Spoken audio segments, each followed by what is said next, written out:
Hello, good evening all. So last video में हमने देखा था कि वायरलेस क्या होता है, आरएफ क्या होता है। फिर हमने देखा था कि 2.4 बैंड क्या होता है, 2.4 गीगाहर्ट्ज बैंड क्या होता है, 5 गीगाहर्ट्ज क्या होता है, वो ये हमने देखा था। और देखा था कि वायरलेस कैसे कम्युनिकेट करता है। Just wait guys.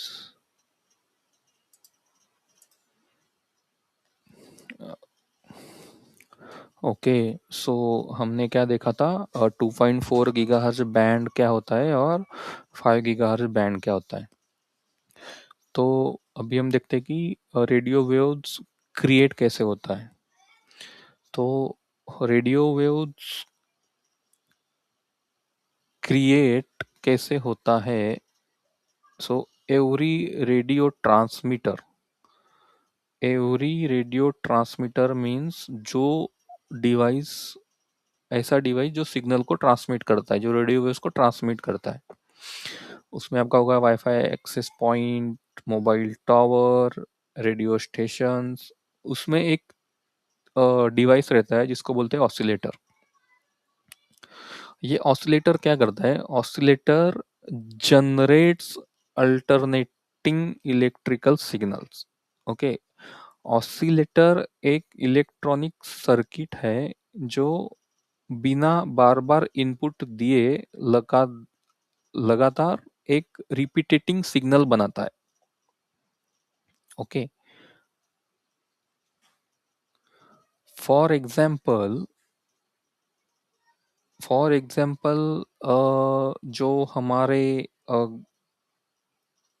घर में जो वॉच लगा हुआ रहता है, जिसमें एक पेंडुलर रहता है, जिसमें एक पेंडुलम रहता है। ये पेंडुलम क्या करता है, इसका डायरेक्शन कैसे होता है, left, centre, right, centre and left.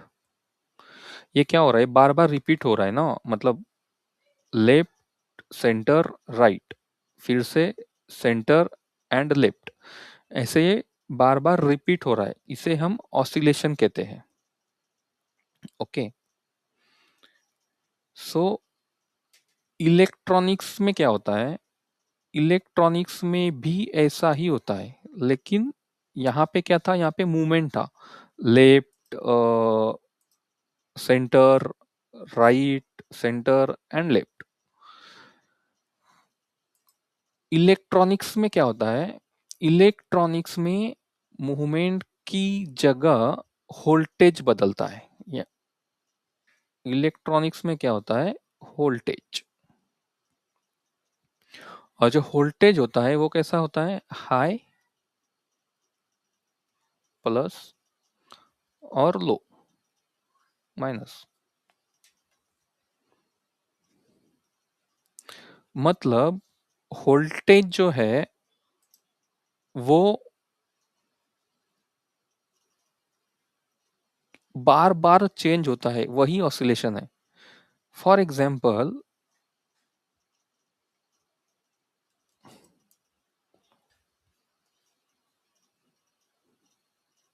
For example ये वोल्टेज है, इसमें कैसा रहेगा, हाई, प्लस प्लस, एक करंट रहेगा यहाँ पे, और लो। तो यहाँ कैसे रहेगा, हाई, लो, हाई, लो, हाई, लो। इसी को हम ऑसिलेशन बोलते हैं इलेक्ट्रॉनिक्स में। ओके, अभी ये ऑसिलेशन जो है ये वाईफाई एक्सेस पॉइंट में इसका काम क्या है, कि वाईफाई एपी में ऑसिलेशन क्यों चाहिए। वाईफाई एक्सेस पॉइंट को एक कैरियर वेव चाहिए होता है। एक्सेस पॉइंट जो होता है वाईफाई एक्सेस पॉइंट, उसको कैरियर वेव चाहिए होता है।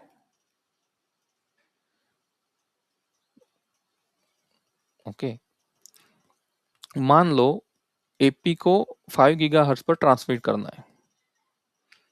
एक एक्सेस पॉइंट है मेरे पास, उस पे एक एसएसआईडी है,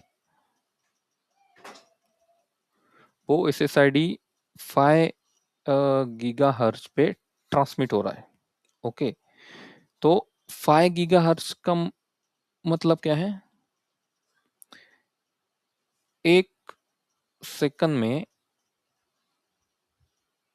5 बिलियन वेव साइकिल।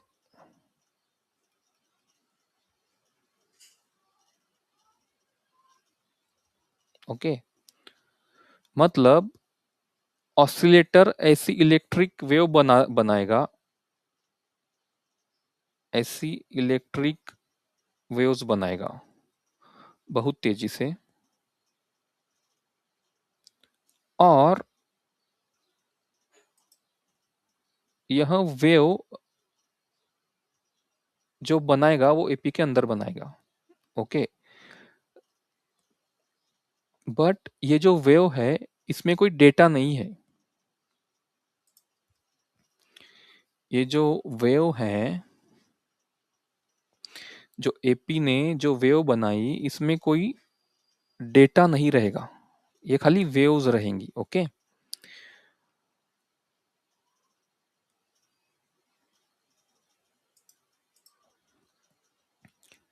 तो इस वेव्स में ना कोई इंफॉर्मेशन नहीं है। इसको ऐसा समझो कि हमारे पास एक ट्रक है जो एम्प्टी है। एक एम्प्टी ट्रक है हमारे पास, उसमें कोई भी सामान नहीं है। ओके, फिर इसमें डेटा कैसे डाला जाता है? तो लैपटॉप से जो डेटा आएगा, जो भी 1 0 1 1 0 1 0 1, जो डेटा आएगा, अब मॉड्यूलेशन रहता है, एक मॉड्यूलेशन टेक्निक रहती है, मॉड्यूलेशन। ये मॉड्यूलेशन टेक्निक क्या करती है? डेटा को कैरियर वेव्स पर डालता है। ये मॉड्यूलेशन टेक्निक क्या करेगी? ये जो डेटा है ना, ये डेटा को इस कैरियर वेव पे डालेगा। ओके, फिर उस डेटा को कैरियर वेव पे डालने के बाद डेटा को रिप्रेजेंट किया जाता है। ओके, और उसी रिप्रेजेंट करने की टेक्निक को हम बोलते हैं क्यू पी एस के और Q A M.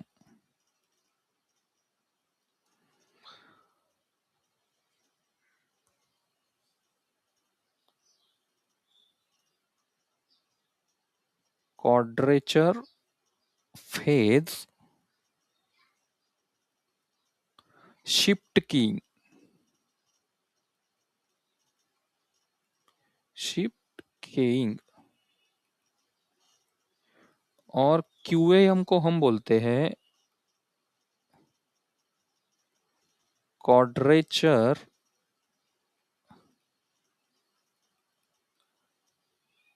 Amplitude modulation.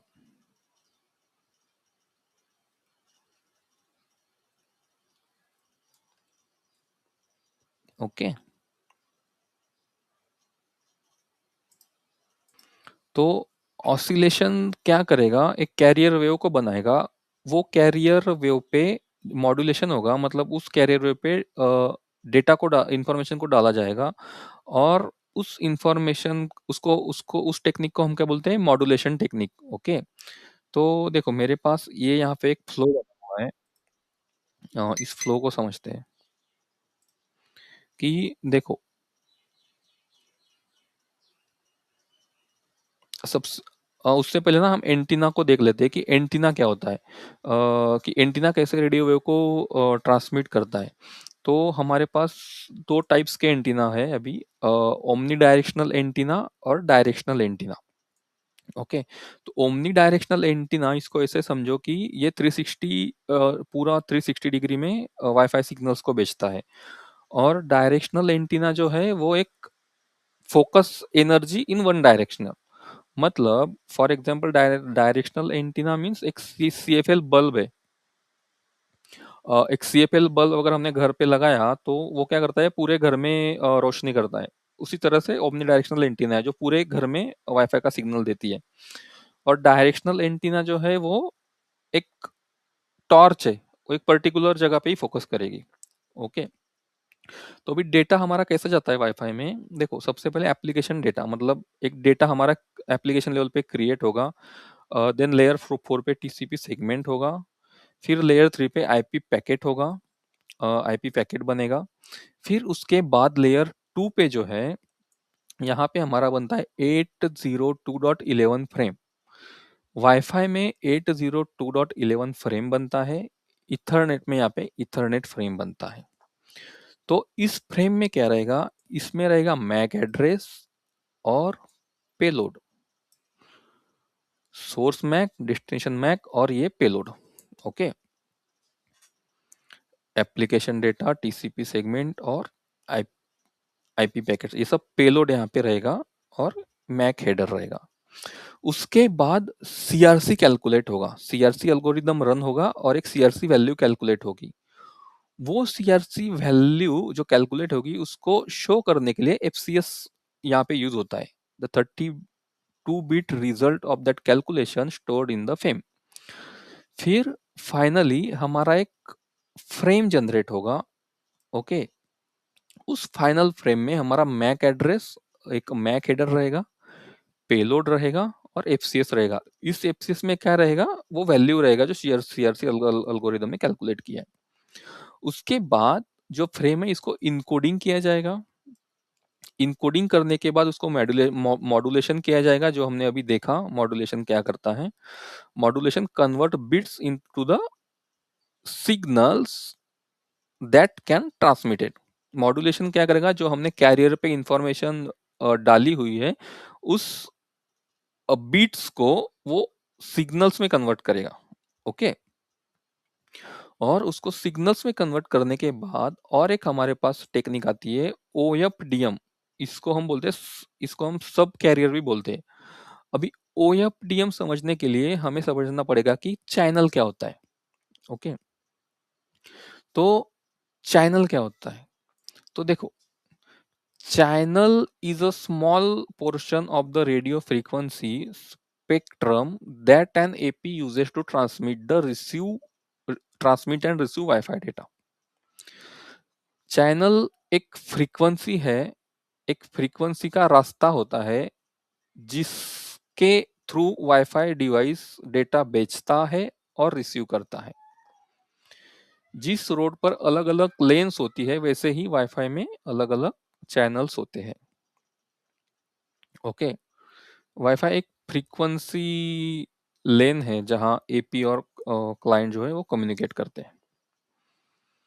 For example मेरे पास ना एक हाईवे का एग्जांपल लेते हैं। फॉर एग्जांपल मेरे पास हाईवे है, सॉरी एक हाईवे है।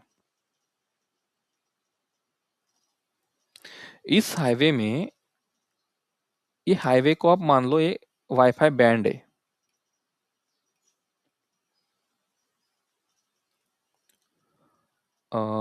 2.4 और 5 GHz।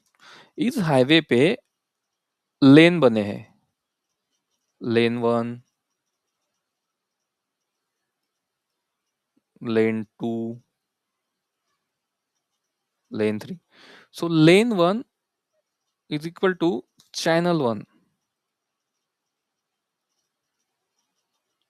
Lane 2 is equal to channel 2. Lane 3, इसको समझो कि ये चैनल 3 है। अभी क्या होगा, अगर हाईवे पे मेरे पास मान लो कार्स है, ट्रक्स है, बसेस है। तो अभी ये सारी व्हीकल्स अगर लेन वन में आ जाएगी तो क्या होगा, सब एक ही लेन में आ गए तो क्या होगा, ट्रैफिक जाम होगा। वैसे ही अगर पास के बहुत सारे एक्सेस पॉइंट एक ही चैनल यूज कर रहे हैं तो इंटरफेरेंस होगा और स्पीड कम मिलेगी। तो जो एक्सेस पॉइंट्स रहते हैं ना, हर एक एक्सेस पॉइंट एक अलग अलग चैनल पे काम करता है और अलग अलग चैनल पे कम्युनिकेट करता है क्लाइंट के साथ। एक्सेस पॉइंट कैसे लगे रहते हैं हमारे फ्लोर्स में, एक्सेस पॉइंट 1 है, एक्सेस पॉइंट 2 है, एक्सेस पॉइंट 3 है। तो ये जो एक्सेस पॉइंट है ये चैनल 1 पे काम करेगा, ये एक्सेस पॉइंट चैनल 2 पे काम करेगा और ये एक्सेस पॉइंट चैनल 3 पे काम करेगा। मतलब जो यूजर का डेटा है वो चैनल 3 से जाएगा, चैनल 2 से जाएगा और चैनल 1 से जाएगा। ओके।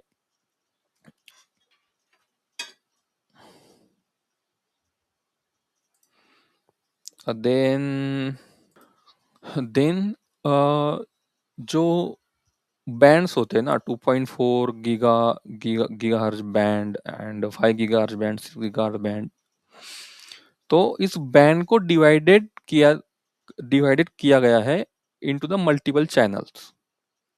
अभी जो 2.4 है, जो 2.4 बैंड है ना, उसको जो 1 सेकंड,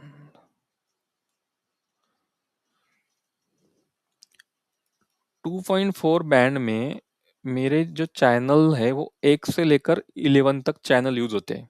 चैनल 1 से लेकर चैनल 11 तक यूज होते हैं। इसमें मेनली जो इंटरप्राइज वाईफाई में जो मेनली यूज होते हैं वो यूज होते हैं channel 1, channel 6 and channel 11। Okay.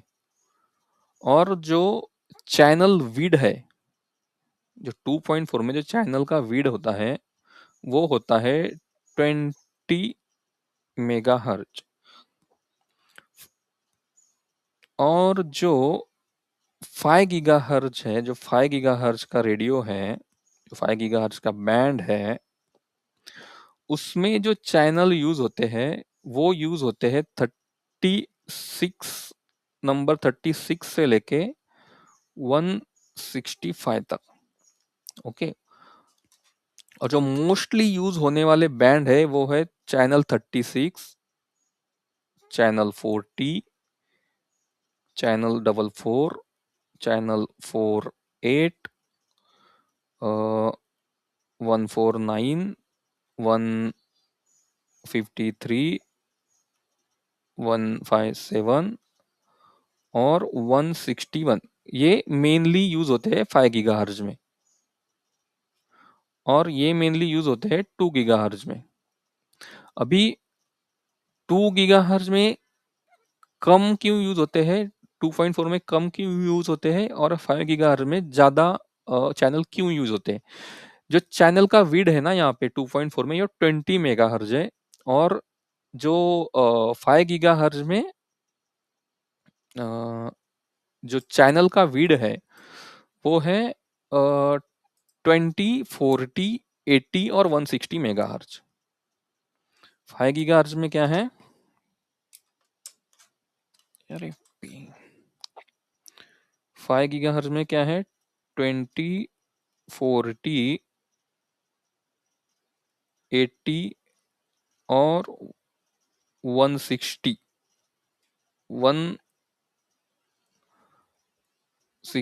Megahertz. अब ये वीड क्या है, तो वीड को आप ऐसे समझो कि 2.4 में जो हाईवे है ना उसका जो ये वीड है ये 20 है, 20 मेगाहर्ट्ज।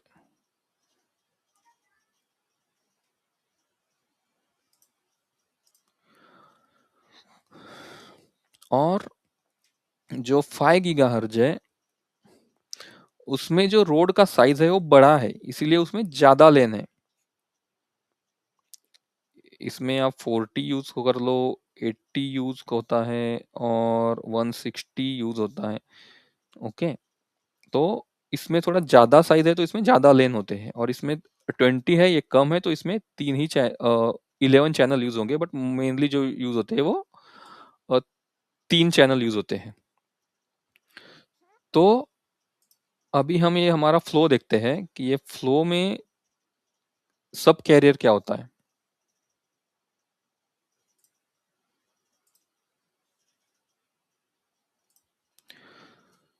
तो डेटा जब इनकोड हुआ, यहाँ पे डेटा इनकोड हुआ, फिर यहाँ पे क्या हुआ, यहाँ पे मॉड्यूलेशन हुआ। जो बीट्स थे हमारे, वो बीट्स को मॉड्यूलेशन ने क्या किया, कैरियर वेव पे डाला, मतलब कन्वर्ट किया बीट्स को into the signals that can be transmitted. Okay, फिर यहाँ पे ओएफडीएम एक टेक्नोलॉजी यूज होती है। ओएफडीएम मतलब सब कैरियर, मतलब हमने जो लेन देखा ना, जो हमने चैनल देखा, मान लो एक एक्सेस पॉइंट है, एक्सेस पॉइंट 1 जो चैनल 1 पे काम कर रहा है, इसके जो क्लाइंट्स है, जो एक्सेस पॉइंट 1 को जितने भी क्लाइंट्स कनेक्ट है वो चैनल 1 पे कनेक्ट है। तो ओएफडीएम क्या करेगा, इस चैनल को मल्टीपल चैनल्स में कन्वर्ट कर देगा, उसको ही हम बोलते हैं सब कैरियर। ओके, उसके बाद जो डेटा है हमारा, जो इलेक्ट्रिक सिग्नल है inside the wifi radio, antenna क्या करेगा, इस ओएफडीएम पे डेटा को प्लेस कर देगा, convert the RF electrical signal into the electronic waves. हमारा फिर डेटा जो है वो इस सब कैरियर से जाएगा, कुछ इस लेन से जाएगा, कुछ इस लेन से जाएगा और कुछ इस लेन से जाएगा। उसके बाद जो एंटीना है वो हमारे डेटा को कन्वर्ट कर देगा RF electric signals into the electromagnetic waves, मतलब वो रेडियो वेव्स में उसको कन्वर्ट कर देगा। रेडियो वेव्स में जब डेटा कन्वर्ट होगा तो वो रेडियो वेव्स ट्रेवल करेंगे थ्रू द एयर, फिर एक्सेस पॉइंट उसको रिसीव करेगा, फिर उसको आरएफ सिग्नल में कन्वर्ट करेगा, फिर यहाँ पे हमने जो मॉड्यूलेशन किया था उसको वो डीमॉड्यूलेशन करेगा, मतलब डेटा कैरियर वेव से फिर बिट्स में कन्वर्ट करेगा। उसके बाद डिकोडिंग होगा, डिकोडिंग होने के बाद यहाँ पे एक सीएफसी वैल्यू कैलकुलेट हुई थी, वो सीएफसी वैल्यू को वो चेक करेगा, अगर सीएफसी वैल्यू करेक्ट है तो उसको एक्सेप्ट करेगा, अगर सीएफसी वैल्यू हमारा गलत है तो उसको रिजेक्ट कर देगा, और फिर ओरिजिनल फ्रेम में उसको लेके आएगा, ओरिजिनल 802.11 फ्रेम में उसको लेके आएगा। ओके, तो हमने क्या देखा अभी कि ऑसिलेटर क्या होता है, कैरियर वेव्स क्या होता है, मॉड्यूलेशन क्या होता है, और कैसे हमारा डेटा जब कोई लैपटॉप से बाहर कम्युनिकेट करता है तो कैसे laptop to access point communicate होता है, ये उसका पूरा फ्लो है यहाँ पे बना हुआ।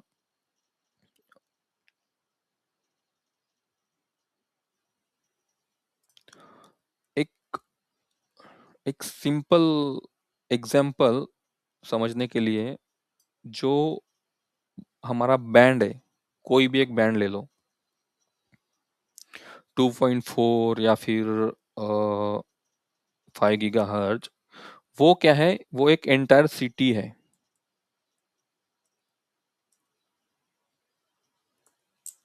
एंटायर सिटी है। जो चैनल है वो क्या है, वो उस सिटी में जो हाईवे है वो एक चैनल है।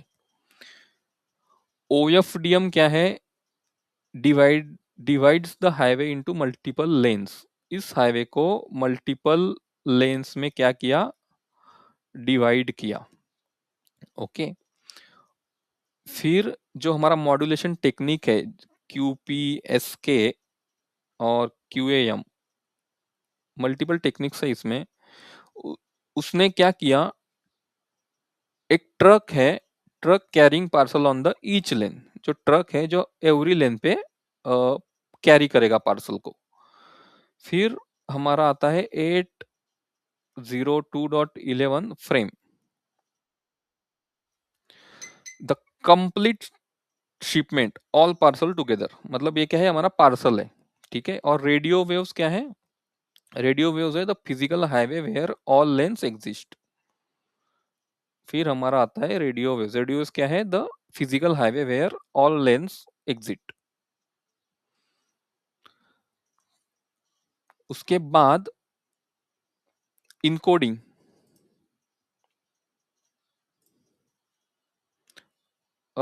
उसके बाद इनकोडिंग। इनकोडिंग क्या है, इनकोडिंग मीन्स उसको ऐसे समझो कि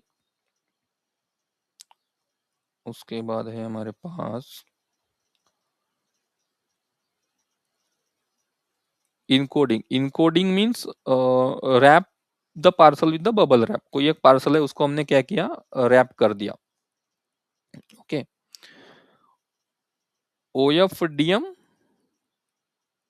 open a highway with many lens. जो हाईवे है उस पे बहुत सारे लेन्स हमने क्रिएट कर दिए, हाईवे विथ मेनी लेन्स।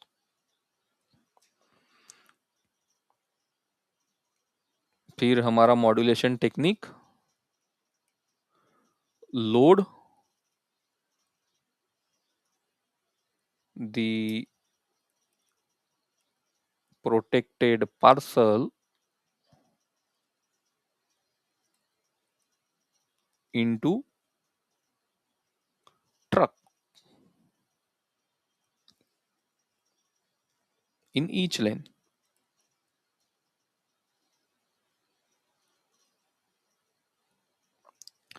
फिर antenna,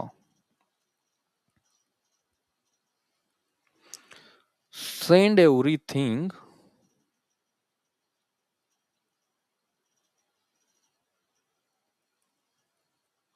into the air as a radio waves।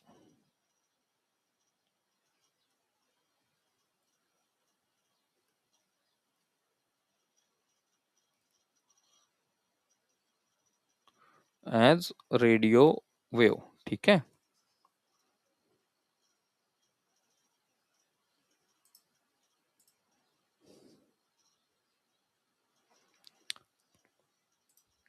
फिर एक टर्म और एक हमारे पास आता है डीबीएम।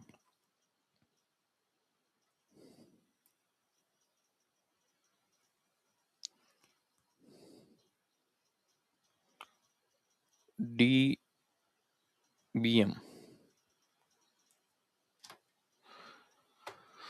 एक डीबीएम क्यों यूज होता है, ये फ्लो हमने देख लिया यहाँ पे कि वाईफाई डेटा कैसे ट्रांसमिट होता है from laptop to access point and access point to laptop.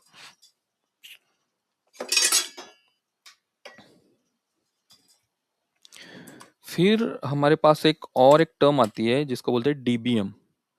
DBM means decibel मल्टीवैट।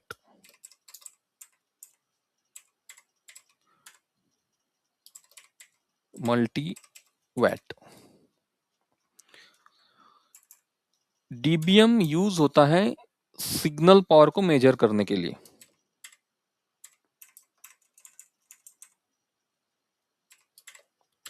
DBM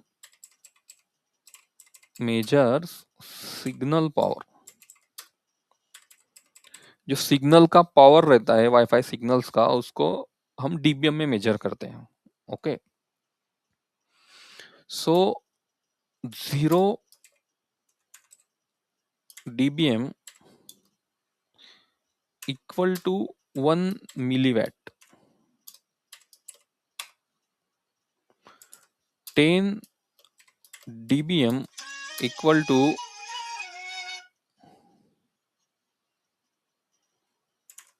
10 milliwatt,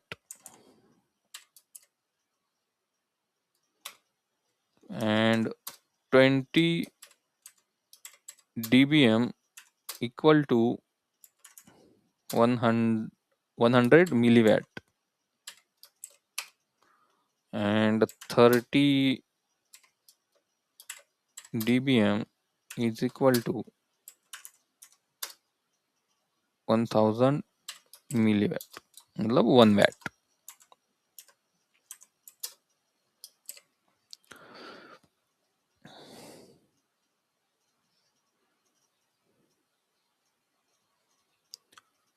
तो इसका एक फॉर्मूला है जिसके मिलीवैट से हम डीबीएम में कैसे कन्वर्ट करते हैं, तो वो फॉर्मूला है power in dBm. So dBm निकालने का जो फॉर्मूला है वो है dBm is equal to 10 log 10 into bracket power in milliwatt. ये फॉर्मूला है डीबीएम निकालने का. फॉर एग्जांपल मेरे पास 1 मिलीवाट पावर है, तो इसको अगर डीबीएम में निकालना है तो कैसे निकलेगा. DBm is equal to 10 log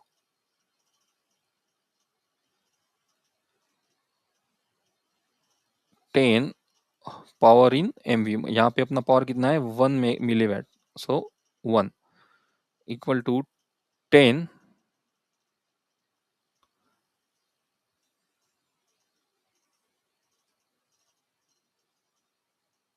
wait log 10 into 1 is equal to 0.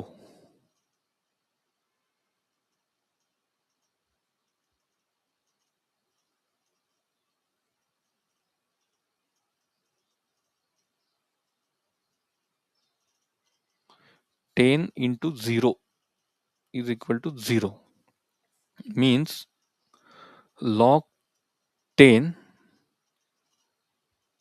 log 10 power in मिलीवैट मतलब 1.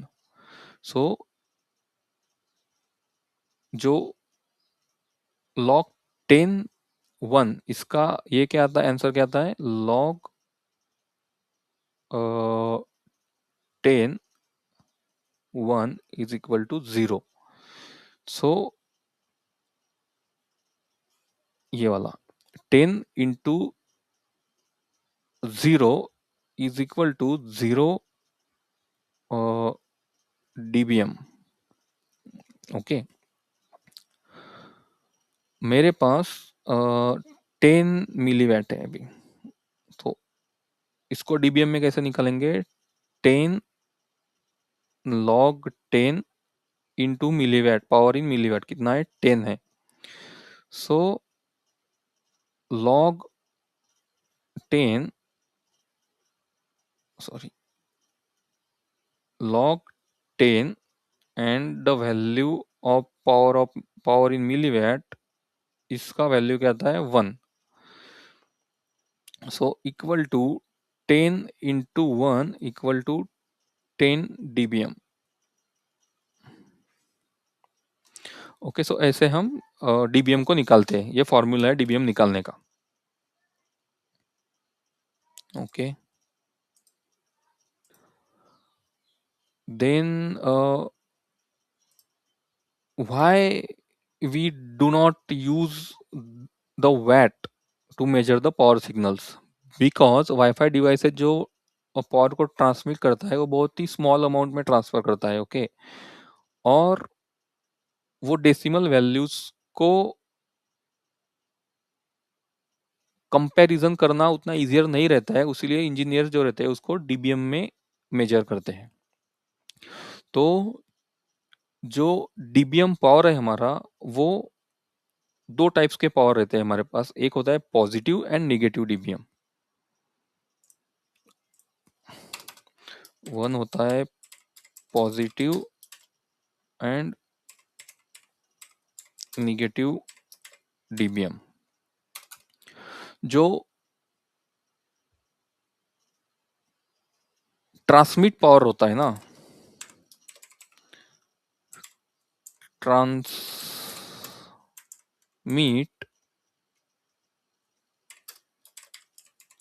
जो ट्रांसमिट पावर होता है वो पॉजिटिव डीबीएम को यूज करता है, और जो receiver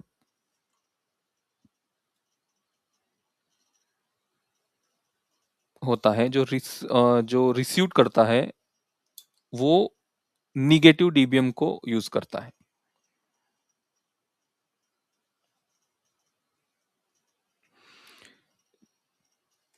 receiving signal,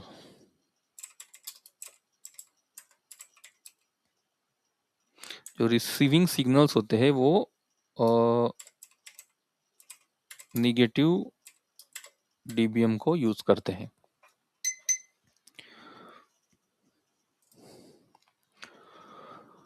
okay, for example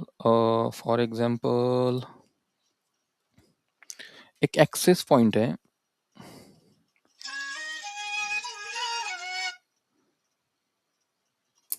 one second guys. Okay, सो जो डीबीएम होता है हमारा, उसमें क्या होता है, एक पॉजिटिव डीबीएम होता है और एक निगेटिव डीबीएम होता है। एक होता है पॉजिटिव डीबीएम और एक होता है निगेटिव डीबीएम। तो जो पॉजिटिव डीबीएम होता है, जो ट्रांसमिट जो ट्रांसमिट पावर होता है, वो हमारा पॉजिटिव डीबीएम को यूज करता है, और जो रिसीविंग करता है, जो रिसीविंग सिग्नल्स होते हैं, वो निगेटिव डीबीएम का यूज करते हैं। फॉर एग्जाम्पल, मेरे पास एक एक्सेस पॉइंट है। ये एक्सेस पॉइंट क्या कर रहा है, एक एसएस आईडी को ब्रॉडकास्ट कर रहा है, और इस एक्सेस पॉइंट के साथ एक लैपटॉप कनेक्ट है। उस इस एसएस आईडी के साथ एक लैपटॉप मेरा कनेक्ट है। तो ये जो एक्सेस पॉइंट है, ये क्या करेगा, ये 20 डीबीएम पे ट्रांसमिट करेगा। जो एसएस आईडी है, इसको 20 डीबीएम पे ट्रांसमिट करेगा, और ये जो रिसीवर है, ये इसको -45 डीबीएम पे रिसीव करेगा। ये जो रिसीविंग सिग्नल है, जो 45 है, इसको हम बोलते हैं आरएसएसआई। इसको हम बोलते हैं आरएसएसआई वैल्यू। ठीक है, RSSI stand for received signal strength indicator, is a measurement of how strong the received wireless signal is at the device. तो mainly the common DBM values होते हैं, वो 30 डीबीएम होता है, प्लस 30 डीबीएम,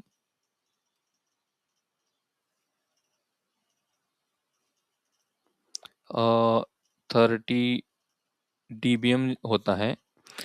उसको हम बोलते हैं वेरी हाई पावर।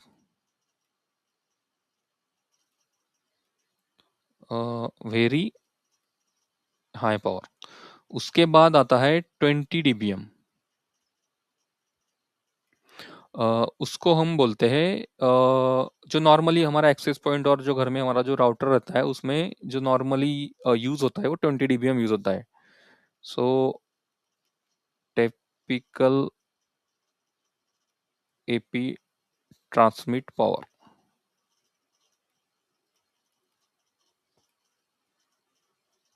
ओके, फिर 10 डीबीएम।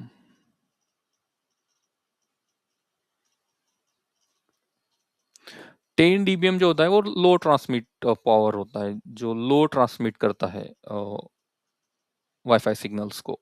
लो ट्रांसमिट पावर। फिर 0 डीबीएम, ये हमारा रेफरेंस वैल्यू आ जाता है यहाँ पे। यहाँ पे ना तो सेंड करेगा और ना ही रिसीव करेगा। फिर -30 डीबीएम। -30 डीबीएम मतलब क्या, रिसीव करने वाला डिवाइस जो रिसीव करेगा, वो -30 डीबीएम पे रिसीव करेगा। तो -30 DBM means extremely strong received signal.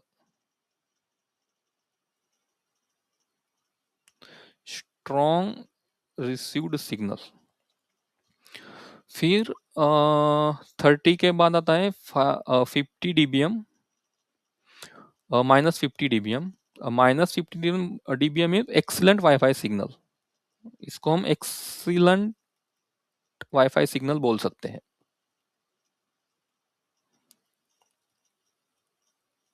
Okay, then -67 dBm, फिर good for voice and video.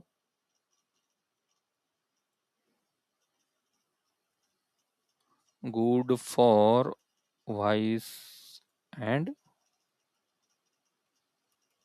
Video. फिर -70 dBm good for normal data.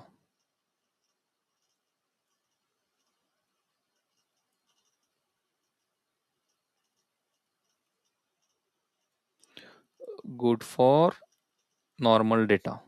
फिर आता है -80 dBm।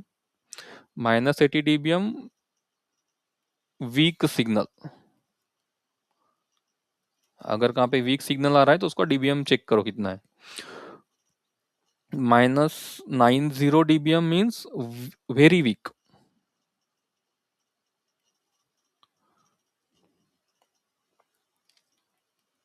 Very weak signals connectivity में फेल्स। यहाँ पे आपका कनेक्टिविटी में फेल्स हो सकता है। ओके,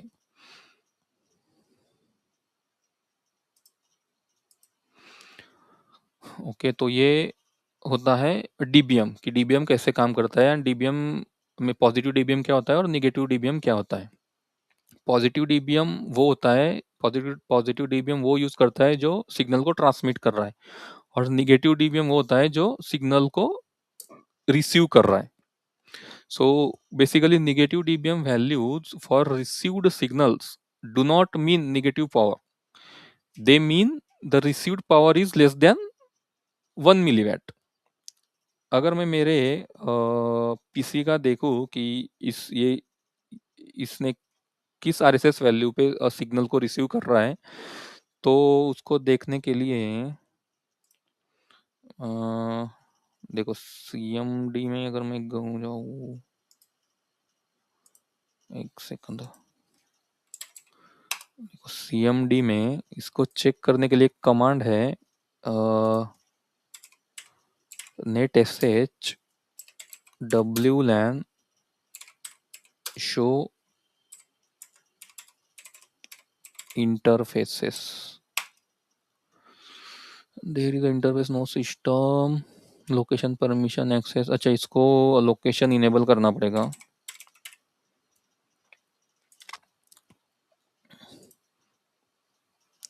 लोकेशन को मैंने इनेबल किया और इस कमांड को मैं फिर से चलाता हूँ, तो देखना यहाँ पे क्या है, आरएसएस वैल्यू देखो, यहाँ पे दिखेगा आरएसएस वैल्यू क्या है, -53। -53 means very strong signal. -30 dBm means excellent signal. -50 dBm means very strong signal. 50 के नियर अबाउट 53 है। ठीक है, तो अभी जो मुझे वाईफाई रिसीव हो रहा है वो बहुत अच्छी सिग्नल के साथ रिसीव हो रहा है। और जो बैंड है वो बैंड कौन सा यूज हो रहा है, 1 5 गीग बैंड यूज हो रहा है, और जो चैनल है वो चैनल कौन सा है, 153। ओके,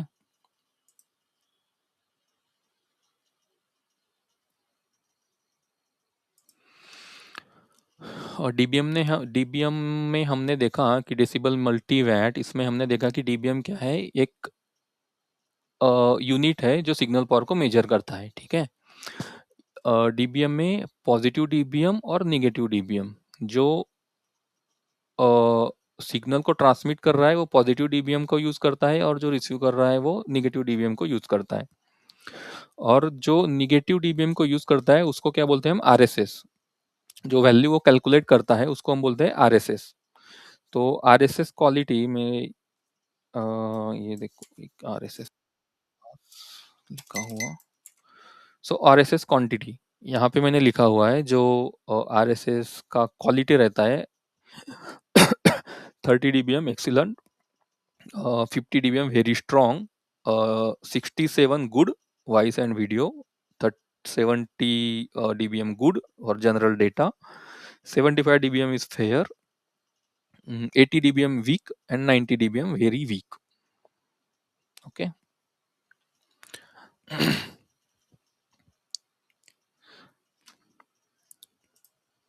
इसको और एक एग्जाम्पल से समझते हैं कि एक एक्सेस पॉइंट है मेरे पास जो कि ट्रांसमिट कर रहा है 20 dBm पे, और एक लैपटॉप कनेक्ट है मेरा यहाँ पे जिसका आरएसएस वैल्यू क्या है, आरएसएस वैल्यू मतलब डीबीएम, कौन से डीबीएम पे वो कनेक्ट है। तो मान के चलते हैं इसका डीबीएम जो है, इसका आरएसएस वैल्यू जो है वो 53 है और एक लैपटॉप कनेक्ट है वो उससे थोड़ा दूर कनेक्ट है। तो उसने क्या किया है, एक आरएसएस वैल्यू कैलकुलेट किया है जिसका वैल्यू है 67। तो 67 मीन्स क्या, गुड, और 53 मतलब 50 क्या, वेरी स्ट्रांग। मतलब यहाँ पे जो वाईफाई सिग्नल्स आ रहे हैं वो स्ट्रांग वाईफाई सिग्नल्स आ रहे हैं, और जो इस लैपटॉप पे वाईफाई सिग्नल रिसीव हो रहे हैं उसको हम एक्सीलेंट, गुड, स्ट्रांग नहीं बोल सकते, उसको गुड, गुड है, ठीक है, एक दो अ, ये कम रहेगा वहां पे। ओके, वो जैसे जैसे दूर जाएगा वैसे वैसे उसका आरएसएस वैल्यू बढ़ता जाएगा, ठीक है।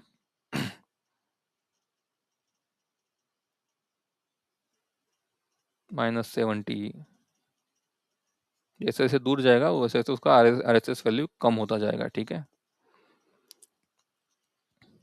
उसी को हम बोलते हैं RSS, RSSI value, received signal strength indicator.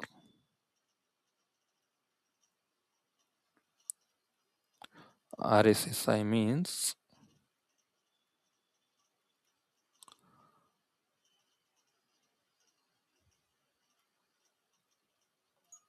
received signal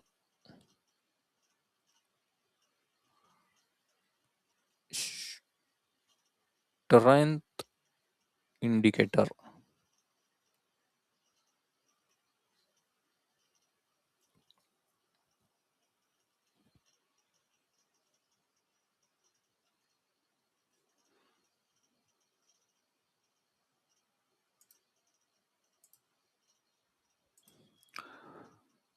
अभी बहुत सारी जगह पे क्या होता है ना कि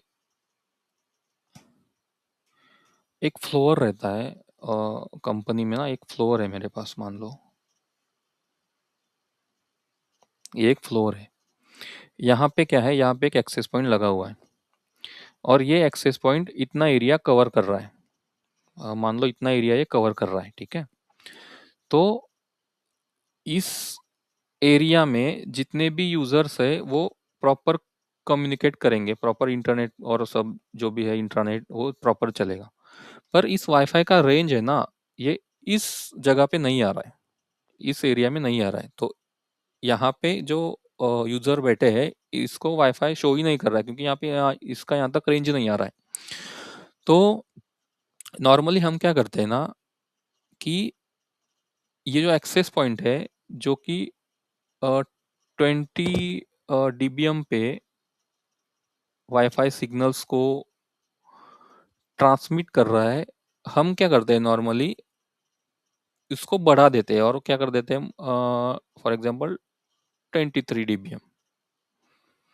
तो हमने क्या किया, 20 डीबीएम पे जो बाय डिफॉल्ट था वो 20 डीबीएम पे वाईफाई एक्सेस एसएसआईडी को ब्रॉडकास्ट कर रहा था।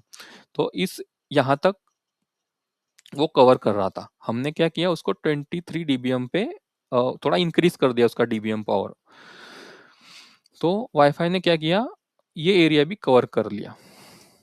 ओके, अब अभी इस एरिया में तो वाईफाई के सिग्नल्स आ गए, ये यूजर वाईफाई सिग्नल को अ, इस यूजर के लैपटॉप में वाईफाई का सिग्नल्स दिखने लग गया और इस यूजर ने वाईफाई को कनेक्ट कर लिया। बट जो हमारे लैपटॉप्स होते हैं ना वो बाय डिफॉल्ट 50 डीबीएम पे ही काम करते हैं। हमारा लैपटॉप कनेक्ट तो हो जाएगा पर प्रॉपर हमारा कम्युनिकेशन नहीं होगा, बिकॉज इसका जो वाईफाई का सिग्नल है वो 23 डीबीएम पे जाएगा, बट ये जो इसको रिप्लाई देगा ये 15 डीबीएम तक ही देगा। फॉर एग्जाम्पल मेरे पास पर्सन ये है और पर्सन बी है। ओके, पर्सन ए, पर्सन बी। पर्सन बी ने क्या किया, पर्सन बी ने बोला हेलो। पर्सन ए ने क्या बोला, हेलो। पर्सन बी को वो हेलो सुनाई नहीं दिया बिकॉज पर्सन ए का हेलो जो है वो यहां तक ही सुनाई दे रहा था, पर्सन बी को हेलो सुनाई नहीं दिया। फिर पर्सन बी ने क्या किया, पर्सन बी ने थोड़ा लाउडली बोला हेलो, फिर इसको सुनाई दिया, पर्सन बी को इसका हेलो सुनाई दिया इस बार। बट पर्सन बी जब हेलो बोल रहा है ना, तो पर्सन बी का हेलो यहां तक ही जा रहा है। तो इस पर्सन ए को पर्सन बी का हेलो सुनाई नहीं दिया, बट पर्सन बी लाउडली बात नहीं कर सकता। समझ में आ रहा है ना, पर्सन बी लाउडली बात नहीं कर सकता, तो पर्सन का हेलो बस यहां तक ही आ रहा है। पर्सन ए का हेलो, 1 सेकंड, पर्सन ए का हेलो पहले यहां तक आ रहा था, तो पर्सन बी को सुनाई नहीं दिया। तो पर्सन ए ने क्या किया, थोड़ा लाउडली बोला, तो पर्सन बी को सुनाई दिया। बट पर्सन बी जो है, पर्सन बी के पास ऑप्शन नहीं है लाउडली बोलने का, तो पर्सन बी का हेलो बस यहाँ तक ही आएगा, जो पर्सन ए को सुनाई नहीं देगा। तो इस केस में हम क्या करते हैं ना, यहाँ पे इसका ट्रांसमिट पावर बढ़ाने की वजह यहाँ पे एक एक्सेस पॉइंट लगाना पड़ता है, दूसरा वाला, नया वाला। फिर एक्सेस पॉइंट के साथ ये यहाँ के यूजर्स कनेक्ट होते हैं। इसको हम डिफॉल्ट डीबीएम में भी कनेक्ट कर सकते हैं और इसका डीबीएम पावर लो भी कर सकते हैं। इसका डीबीएम पावर लो करेंगे तो ये खाली इतना ही एरिया कवर करेगा और इंटरफेरेंस नहीं होगा। ओके, तो यही है अपना आरएसएस और डीबीएम। तो नेक्स्ट लेक्चर में हम देखेंगे कि नॉइस फ्लोर क्या रहता है और एसएनआर क्या रहता है, how to calculate the SNR को कैसे कैलकुलेट करते हैं। ओके, फिर उसके बाद में हम एक्सेस पॉइंट को कॉन्फ़िगर करेंगे एंड फिर वो सब देखेंगे क्या पैप और वो क्या होता है। ठीक है, थैंक्स फॉर द वॉचिंग।